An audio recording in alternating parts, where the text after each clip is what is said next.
Jusqu'au XVIIIe siècle, la population n'augmentait pas ou très lentement. Les naissances étaient nombreuses et les décès aussi, les deux s'équilibrant à peu près. Au XVIIIe siècle, en Europe de l'Ouest et en Amérique du Nord, l'essor économique, les progrès de l'hygiène et de la médecine font disparaître les grandes crises de mortalité dues aux épidémies et aux famines. La mortalité, notamment infantile, diminue. Les familles continuent à avoir beaucoup d'enfants et les naissances restent nombreuses. Les décès sont dorénavant moins nombreux que les naissances et la population s'accroît rapidement. Les adultes prennent conscience que la plupart des enfants échappent désormais à la mort et qu'ils n'ont plus besoin d'en avoir autant qu'auparavant pour assurer la relève.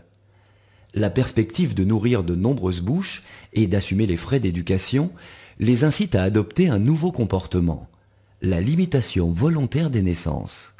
Le nombre d'enfants par femme diminue. La mortalité continue de baisser.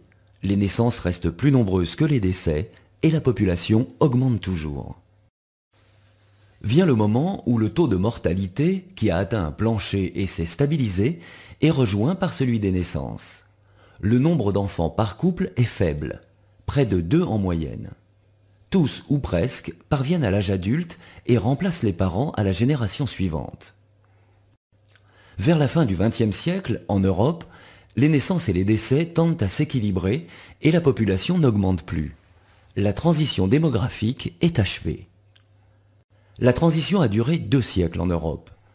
Le déséquilibre temporaire entre une mortalité déjà faible et une fécondité encore forte a conduit à une multiplication des effectifs pendant la transition. En 200 ans, la population de l'Europe a été multipliée par 4. La transition démographique, commencée en Europe et en Amérique du Nord, a touché l'ensemble du monde.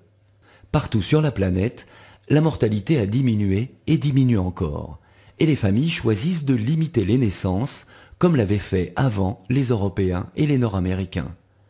Et partout, la transition démographique s'est accompagnée d'une multiplication du nombre des hommes.